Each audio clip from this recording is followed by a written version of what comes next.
Hi boys and girls, welcome to Storytime. Now the other day I read the story Cloudy with the Chance of Meatballs, and I told you I was going to read the sequel, Pickles to Pittsburgh. Now it's the same author, Judy Barrett, and the illustrator is Ron Barrett. Now Judy, it says here that she wrote and she colored the pictures, so she helped illustrate also. And Ron Barrett just drew the pictures. Pickles to Pittsburgh. Starts out with the postcard from Grandpa. Dear Henry and Kate, I'm having the best vacation ever, but I don't get much rest. I really wish you were here. Our group travels around in a big blue bus, and somehow it manages to climb up and down the tallest and bumpiest mountains and around some of the biggest plants I've ever seen. We visited many unusual places, met the local people, and even helped them out with some of their chores. I'm taking lots of pictures because this place is hard to believe. Can't wait till I see you next Thursday. Love and hugs, Grandpa.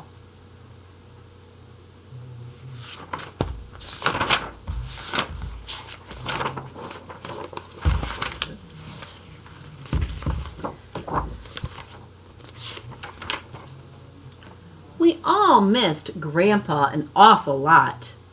His Saturday morning pancakes, his mostly funny jokes, and especially his wonderful bedtime stories. Tomorrow would be Thursday and he'd be home. We could hardly wait to hear where he had been and what he had done. To pass the time, we helped Mom make spaghetti and meatballs for dinner. Henry made the largest meatballs we'd ever seen. They barely fit into the pot. Mom thanked us for helping, but asked that the meatballs be much smaller next time.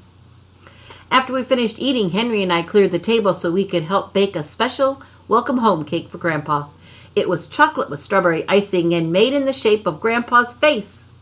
We licked as much of the batter off the spoons as we possibly could.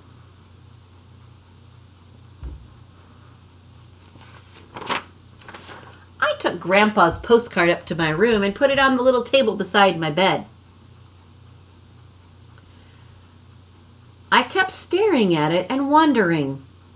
The lamplight made a bright photograph of a wonderful place that seemed somehow familiar. I said goodnight to it and drifted off into my dreams.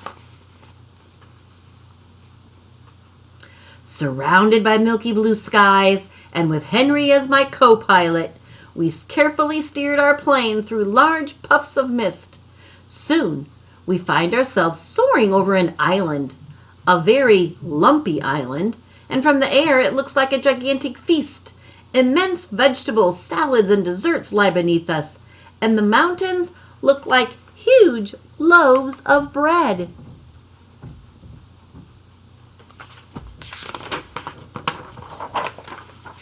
We decided to take a closer look and prepare ourselves for a bumpy landing. Avoiding some broccoli and narrowly missing a tremendous hamburger on an oversized bun, we come down and taxi on what appears to be giant strips of crisp bacon.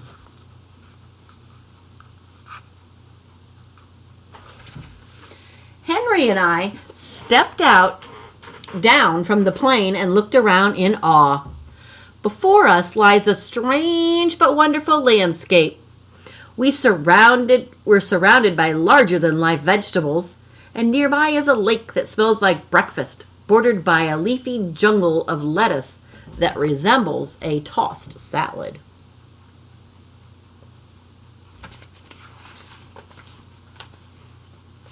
I'll show you that again. You see the eggs on the frog's head there.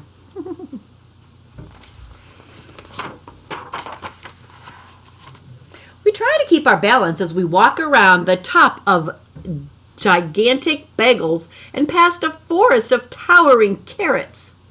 One is pierced by a tunnel large enough for a car to drive through.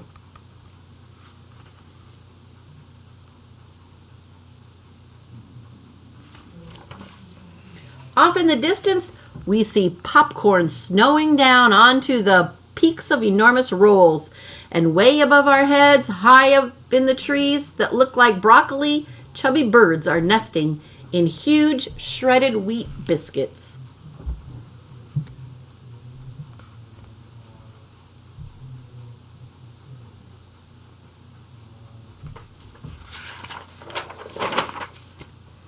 Ahead of us, at the end of a long road, lies what looked like an abandoned town. Eager to know where we are, we start walking toward it. Sweet-smelling rain begins to fall. It collects in hundreds of open containers that are lined up in a field beside the road. Lots of orange puddles are everywhere. Orange juice.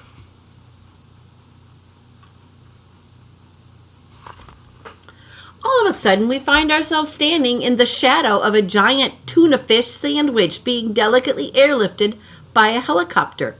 And in the distance, another helicopter races off with a jumbo pickle in tow.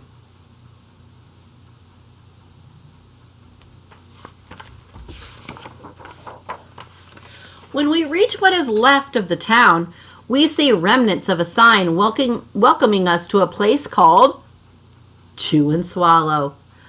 I know I've heard that name somewhere before. Where did I hear it before? We walk through the entire town in amazement. Ice cream cones, donuts, waffles, chicken, a whole chicken.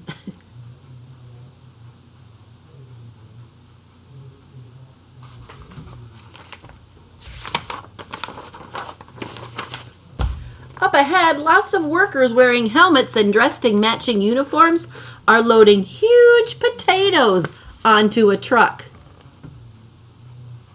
Guess that's called a forklift.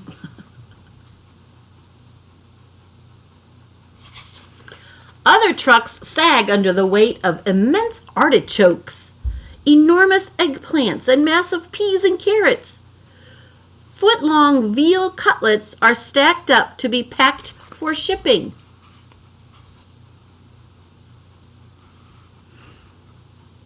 Artichokes, eggplants, peas and carrots, veal chops.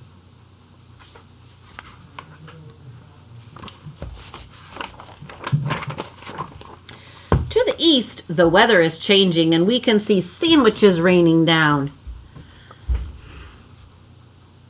As soon as they land, they're piled up neatly, ready for shipment on a freighter anchored down by the shore. There's those huge frankfurters.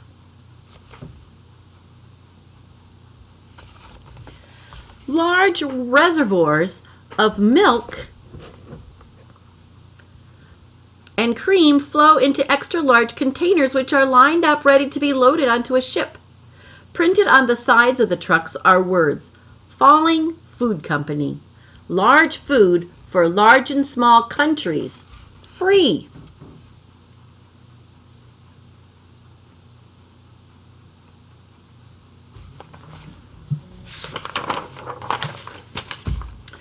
One of the workers tells us that Chew and Swallow used to be a very ordinary little town, except that instead of weather, food rained down from the sky for breakfast, lunch, and dinner.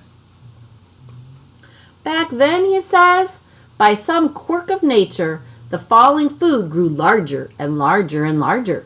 Storms of gigantic food threatened their normal life, so the people took their belongings and sailed away to a new land on rafts made of huge slices of stale bread. Some of the pictures from the first book.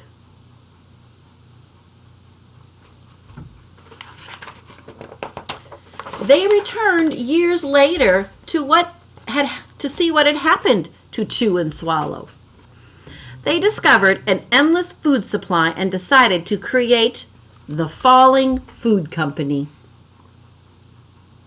Now daily shipments are made to all parts of the world, from the smallest towns to the largest cities, As soon as the food lands, it is wrapped, boxed, bottled, and packaged, and sent out to people who really need it.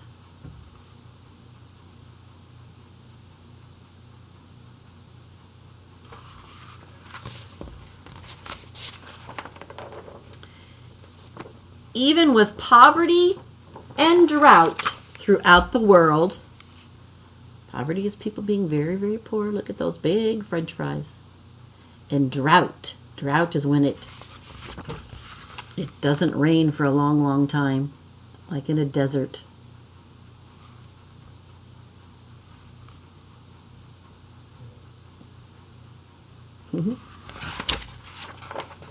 There is always enough food for everyone. Henry and I think this is a great idea. We wish we could stay and work here, but I don't think they hire kids. It's getting late, and we hate to leave, but we really have to be heading home. Mom's expecting us for dinner. The workers give us a 2-foot wide chocolate chip cookie, which we carry back to the plane. It barely fits in the door. A 2-foot wide cookie.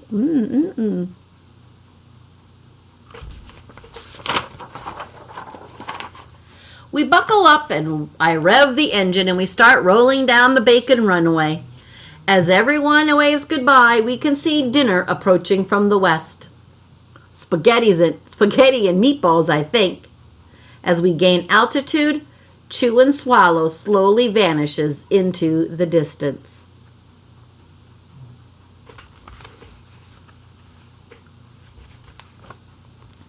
My alarm clock woke me with a jolt. It was finally Thursday, and I wanted to get to school fast. The sooner I got there, the sooner I'd get home, and the sooner we would see Grandpa.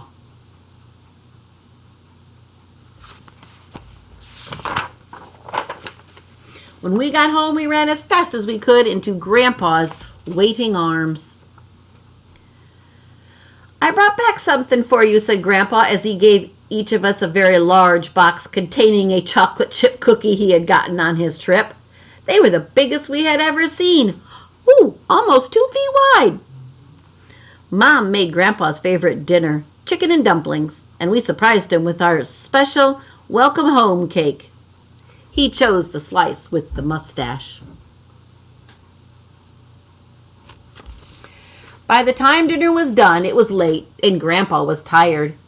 When he was all tucked in bed, we knocked on his door to give him an extra goodnight kiss. Then I told Grandpa the most wonderful tall-tale bedtime story he'd ever heard. It began, surrounded by milky blue skies and with Henry as my co-pilot.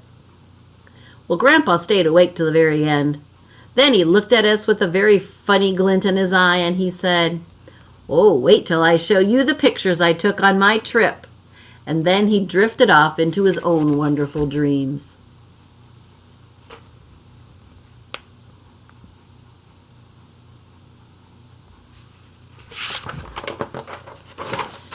The end. Now, wasn't that a silly story? It was a tall tale, just like Cloudy with a Chance of Meatballs. Do you think Grandpa really was at Chew and Swallow on his trip? All right. Something to think about. Thanks for joining me. See you next time.